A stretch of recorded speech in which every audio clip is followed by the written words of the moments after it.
There's just something magical about the soil in Northwest Washington. You can grow just about anything.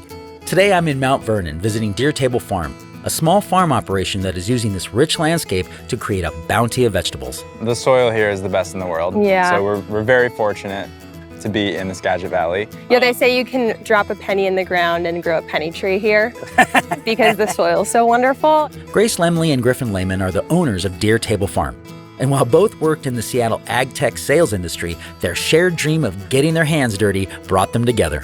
So we were talking to farmers all day on the phone, and we were just like, gosh, wouldn't it be great to be on the other side of that line? We had a Word document that we would send each other inspiration, pictures of things that we like or farms that we like to talk to. And then, we were like, let's leave and do this because this is what we want to do. Together, Grace and Griffin have curated a vegetable paradise that is constantly adapting and growing to make fresh food more accessible to the community.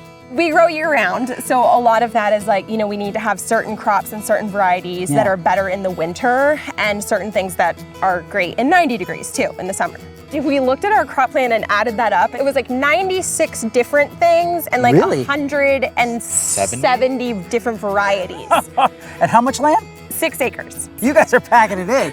We want to show people that you don't have to rely on California or Mexico for your produce. You can continue to eat seasonally all year round straight from Washington or the Valley. Grace and Griffin gave me a tour of the farm just to see a few of the many different varieties growing here at Deer Table. We have a bunch of strawberries, peppers, all different kinds, tomatillos, jalapenos. We like to do 3 different plantings of zucchini. And these are a new wax bean that we're growing this year, which are amazing. And they're called Dragon's Tongue. I'm gonna get you one actually.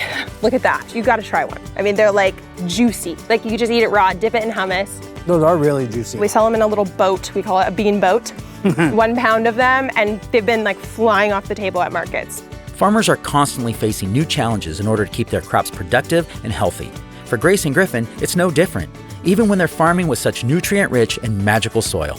The soil is really great, but it has really great drainage, so it dries out very fast. Requires quite a lot of water. We're on shared irrigation because we have limits here, so we can only water certain times of day for a certain amount of time, and so we've tried just about every type of irrigation in the book, and it's just always a juggle. Yeah, that's probably the biggest pain point, I would say. I mean, that and land access. Like, this is leased land. Finding land that's available to be farmed is really, really challenging here. But if you do it right, like you guys obviously are doing, you're maximizing your space We are. to the nth degree. We are.